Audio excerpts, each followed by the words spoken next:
And we're live. Hello. Welcome to Debut Spotlight. I'm Rachel Barenbaum, author of the new novel Atomic Anna. And today my guest is the one and only Felicia Berliner. I'm very excited to have her on today to talk about SHMUTZ. This is her debut novel. Yes, you are seeing that cover correctly. I have to admit that I grabbed this book when I saw the cover, before I even knew what it was about. A Hamantashen on the cover at the heart of the three lines, right? Yep. Genius. Felicia, thanks so much for joining me. Thank you so much, Rachel. I'm really excited to be here. Thank you, in the middle of launching your own book, Atomic Anna, for inviting me and having this show. It's really great to be here. I'm excited to talk to you. Great. So before we get started, I'm just going to introduce you to my listeners and read your bio quickly so they know who you are. Felicia Berliner lives in New York City. SHMUTZ is her first novel. She has an MFA from Columbia, where she was awarded a teaching fellowship and the Henfield Prize, and a BA from Yale. She grew up in Los Angeles and attended Yeshiva High School. Felicia coaches writers, artists, entrepreneurs, educators, and other change makers. I love that because there's a lot of change to talk about in SHMUTZ. So, Felicia, to get us started, can you please tell me, what is this book about? Sure. Well, I love that you're holding up the cover. A lot of people have said that the cover is both very Jewish and very provocative. It is. Yes, it's a Hamantashen that is a woman's most private parts. Exactly. So SHMUTZ is about a young ultra-Orthodox woman. Razel grew up in Brooklyn, and she has a computer that she got because she is studying accounting, and she stumbles upon porn, also known as SHMUTZ, online. And that creates a real dilemma for her. She loves her family. She feels deeply connected to God. She's a deeply spiritual young woman, deeply religious young woman. And so this dilemma for her is, how does she manage her curiosity about porn, learning about sexuality, and in the context of her love of her family and her faith. Yes. So Razel is taken in by porn. She's the only one who has the computer, right, in her house. And she even shares a room with her little sister, and she's watching it every night. And her sister doesn't even know. This is truly hidden, right? She's like under the blankets. And yes, porn is sort of the big word that's used to describe this book. But really, I thought it was about realizing, her coming of age in terms of her sexuality, and realizing that she was a woman who was sexual, with desires, with needs. And she was, sort of learning about that through porn. Can you talk about that? Am I right? Is that how you thought about it? Yeah, absolutely. I mean, her curiosity is very normal, and she has no other source of information. So she is discovering anatomy and language and sexuality all online. So you're exactly right about that. Right. So one of the very first things that struck me is there's a lot of, I'm going to say, identification of words in this book right from the beginning, right? So you have Razel's first language is Yiddish, then she learns Hebrew, and then she learns English. Sort of probably limited Hebrew, right? In terms of the language of the Bible, or, God as she sees it, but right. And then English. And so you spend a lot of time translating words and saying, this is what it would be in Yiddish. This is what it is in English. And Razel herself is spending a lot of time on this language, on translating, on words. Can you talk about why that's so important and why you spend so much time on that? Sure. And don't forget, Razel also comes up with her own language, right? She feels sort of dissatisfied with the languages that are out there. She finds the language of pornography to be very harsh and off-putting and alien, but she's also interested in what it is teaching her. And she actually works backwards through the internet to find secular Yiddish terms in Yiddish that she never heard when she was growing up. So yes, all of that's in there. There's a term translanguaging, which I think is really beautiful. And that's the mashup of different languages. And Raislish, where she comes up with her own terms that are also like a mashup of English and Yiddish. That's really, it was a lot of fun to write. I can tell you that, as a writer who's obsessed with words, to have a character who's also obsessed with words and language is a real treat. And I think that her translanguaging is a way to express that she has multiple identities. And what that's doing is giving her a way to merge and express her multiple identities. And that's why it's so important in the book. So how did you do it? I'm sitting there reading, right? And I'm like, how did Felicia come up with these words? Like, were you Googling them? What was your source? Well, you know, this is a work of fiction. It's a work of the imagination.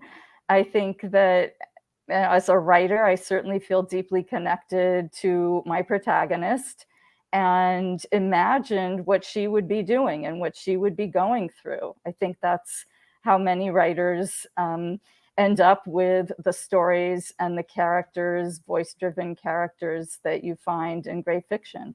But I mean, literally, when you were looking for words for body parts, for sex, for these feelings, and you're translating them, like, did you have a sex dictionary in Yiddish, or like how does that work? Because I'm thinking about all the tools that I have when I'm writing, just looking for a rhyme or or a synonym, right? So what kind of resources did you use? I didn't want to have things that Raisel wouldn't. I mean, she has the internet. So everything that is there, you could find on the internet. Or in your own, or not in your own, in Raisel's own imagination, right? So those are the tools, the internet and the imagination. I love it. So one of the things that really interests me is this, as the subject of how do we teach sexuality, in particular to women, to girls who are growing up. And when we have such easy access to porn, right? Sometimes I think maybe some kids discover stuff a little bit early or on their own. And you really show this in this book. And I felt like there's this sort of a feminist undertone to how porn affects childhood. Could you talk about that? Yeah, absolutely. I think that's a really important message from the book, that young people are stumbling across porn, and some young people may set out to find it, but others, like Raisel, who wasn't aware that it was out there, stumbled into it. And I think that that's very common. I've heard that something like 2/3 of the young people, children who find porn online, find it by accident. So I think that her situation is not unique at all. And I would go further. I don't think the feminist part is an undertone. I think it is a feminist book. I certainly see it that way. And the idea that women's sexual exploration and women's curiosity is somehow shameful. I hope that this book can open people's eyes and minds and make it something that is not shameful, that it is, discussed and has more sort of awareness woven into what that process is like. And the idea right now, all over this country, there's the idea that young people shouldn't be reading or shouldn't be talking about sexuality. There's such a big push right now to limit conversations about sexual identity and sexual experience. And you can't put a wall up against those things. I don't think that works. And especially for young women, it can be, or people who really, I won't say especially for young women. I do consider this feminist, but I think the idea that sexual identity or sexual curiosity is somehow shameful, I think that's harmful for everybody across the spectrum of gender identity. Yeah. So when people are finished this book, what do you want them thinking about in terms of Raisel or how they're going to go forward with this? Yeah, well, I mean, that idea that young people are being told, don't read certain things, don't feel certain things, don't talk about certain things. I think that is really damaging. And my book is about the struggle of a young woman who has to choose between her sexual exploration, her sense of self, and her family and community. So this book is really a protest against that requirement to choose or to fit in. So, the message of this book is be whole, be all the parts of yourself. Mm-hmm.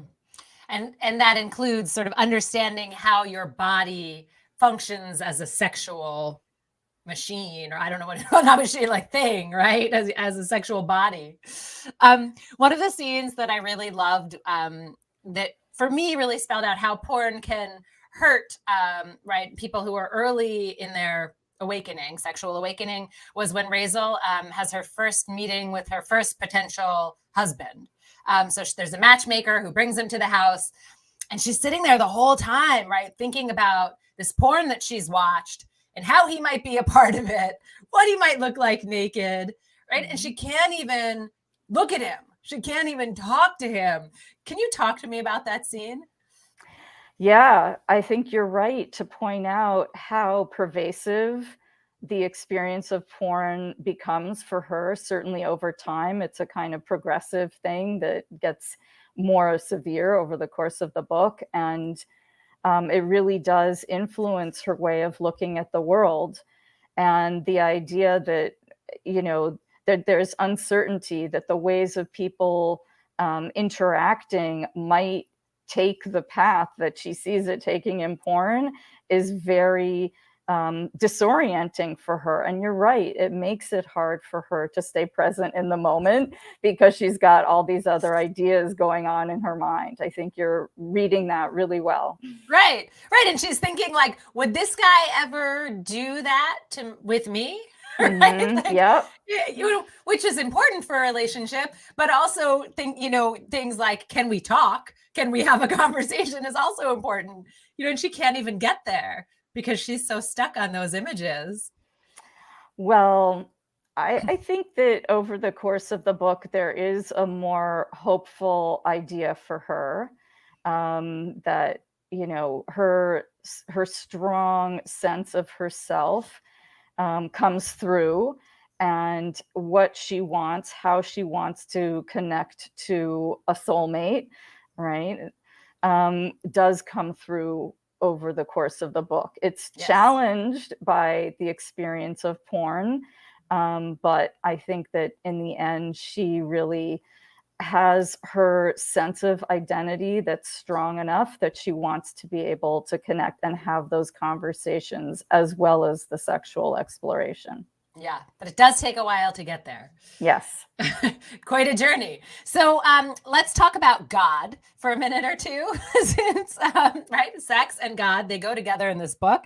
They do. This is, right, set in a deeply religious Hasidic community, very insulated, with very clear rules about what is right and wrong and what you should do and when. Why did you set this book in that, in that community? And can you talk about the role of God for Razel? Sure. That's such an important aspect of the book. I'm really glad you're asking about that. I think the setting for this book, right, a young ultra-Orthodox woman, it really was important to me to have a protagonist who had really been sheltered from the internet, so that the full force and shock and difficulty of online porn could be represented, right? It's because she has been so sheltered that really comes through in the book. And the stakes for her are so high, right? In her community, internet is forbidden, sexual information is hidden, so she has to keep her exploration a secret. So I think that's really fundamental for the book. And yes, she is deeply connected to God. She has a intimate one-on-one kind of connection with God. She's thinking about Derba Shefer, the creator, and that is in line with the way that she's raised to see signs of divine will and to look for those signs of divine will and just be in, a dialogue with God. Yeah. So sort of another part of that. So she has God, she has porn, and then she has accounting. She's a college student. I love this triumvirate here. So, this is her, I guess, going to be her career. She's very good at numbers. She's very good at figuring this out. And she has this Rebbitzin sort of mentor. I don't want to give any spoilers, right? Someone who's sort of pulling her along, teaching her how to run these books. Can you talk about how accounting fits into all of this and why accounting? Right. I think there is such a heavy emphasis on words and language here, and yet those things are almost mysterious for Razel. Like, she really is more at home in the space of numbers and has a kind of gift for mathematics. So this seems to make sense, and it's a way to earn money. So that's important for her and her family. She wants to save money for her wedding. She's supporting family members who are learning Torah. So she's contributing to the household finances. And, the idea is not in her family that would interfere with her getting married, right? So it's kind of along the way to, what is considered to be the expectation for her life. Yeah. But I always think too, accounting, they're clear answers, right? You add things up, they're clear lines. And her sexuality, God, religion, like nothing's clear, right? Yes. I feel like it was a good balance that she was an accountant because she had answers there. Yes, absolutely. That's really a great insight into Razel right there, that there is so much clarity in the numbers and she can pin them down in a way that she can't pin down the answers and her path forward in language and in her experience of the internet. Yeah. Yeah. Okay, so I'm dying to talk to you about the cover. But before we get there, I just want to ask and recognize, for those of you who are watching this live, you'll see that Felicia has her face covered. We can't actually see her. Felicia is not her real name. Sadly, my understanding is there are lots of trolls who make it very hard to write a book like this as a woman. But Felicia, I have to ask you, can you talk to me about your decision not to use your real name and to keep your face hidden? Yeah, sure. I think that, just like you said, that there are some barriers for women who want to write in an open way with sexual content. And I think it's important to keep some space for the rest of my life. So that's why I'm like this. And I really, really appreciate you and others, and certainly in the literary community, and I hope in the wider community, who understand that space for a private life and, will respect that boundary. Yeah, I mean, it does. Part of me is a little angry that, if you were a man, would you have to do this? I just have to say that question popped up in my head as we were talking. Yeah, I hear that. I don't think it's the same. I think you and I both know it's not the same. So yeah. And that's really more the question should be less about my choice and more about what's going on in our society that women are in this position. Yeah. So yeah. So another thing that I want to ask you about is, so I've read some fantastic reviews. People are loving your book, right? For good reason. But then I have also heard a couple of people saying, oh, maybe she wasn't so fair of her treatment of the ultra-Orthodox community. Maybe she could have been kinder in the portrayal there. And I want to just give you a chance to respond to that. What do you think about that criticism? Yeah. It's funny because I've also heard people say that they really felt the love for the Hasidic community and the love for ritual, for Jewish text, for Jewish life. I hope that comes through, and many readers have told me that does come through, that this is actually a loving representation of Jewish life. So I hope that comes through. And there are dilemmas for her. I think that as we've talked about, the idea that you can wall out information, or that people who get that information then have to feel a sense of shame, that is certainly oppressive for Razel. And, I don't consider that in conflict with the idea that there is still so much love in this book for Jewish life, for Jewish ritual, for the strength of the ultra-Orthodox experience that Razel has. Yeah. All right. So I'm just dying to ask you about this cover. I want to know how many drafts it took. Like, how did the art department come up with that? It's genius. Well, I did reach out to Lewan Kwan, who's the designer. I think that she just did a tremendous, tremendous job. She told me that she was doing research into Hasidic clothing and customs. And when she found the Hamantaschen, she was super excited. You mentioned some reviews. There was one on a website called The Millions. Ed Simon mentions the erotic congruencies of the Hamantaschen.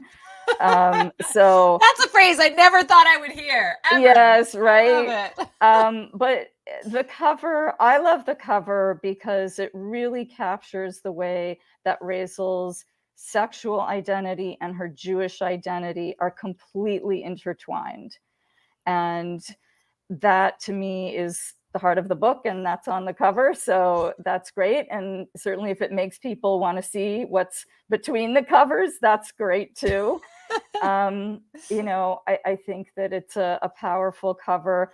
The other thing, and this is maybe a little bit more esoteric, but those white lines also remind me of a book, right? You could imagine that those are the lines of a book.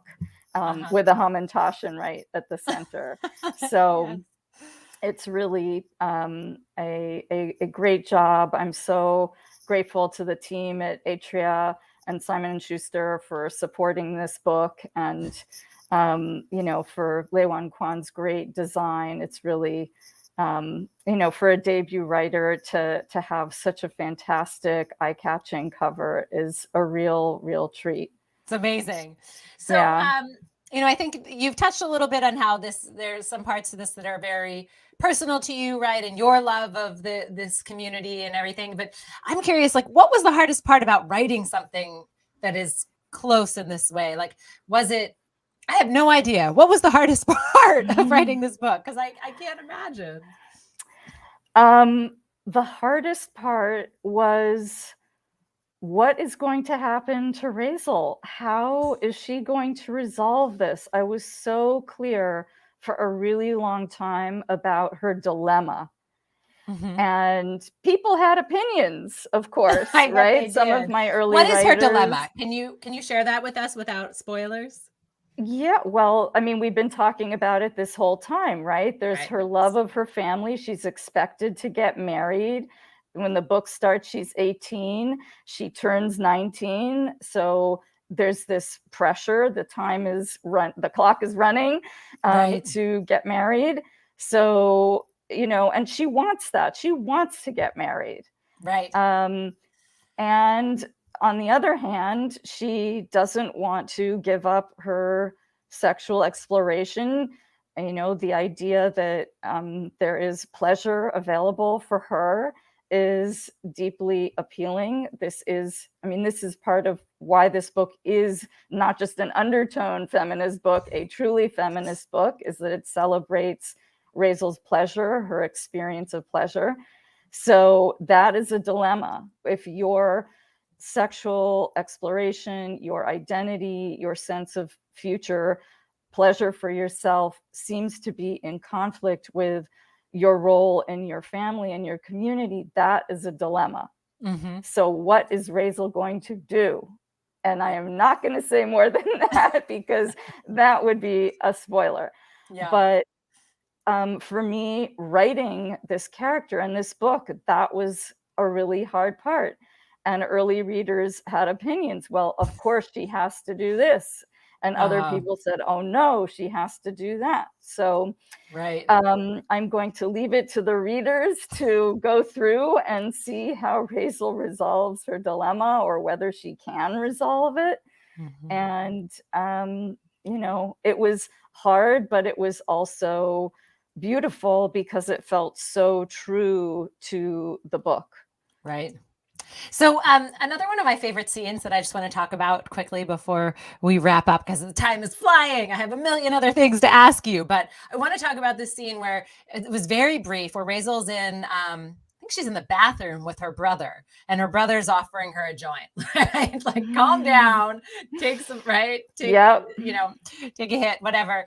And then he says to her, you know, he's supposed to like give you pleasure too, or something. I'm paraphrasing, but basically he's saying, right, the sex is not just for him or to make babies. Right. Like, this is the modern world, and you're supposed to, right, also enjoy sex with your husband.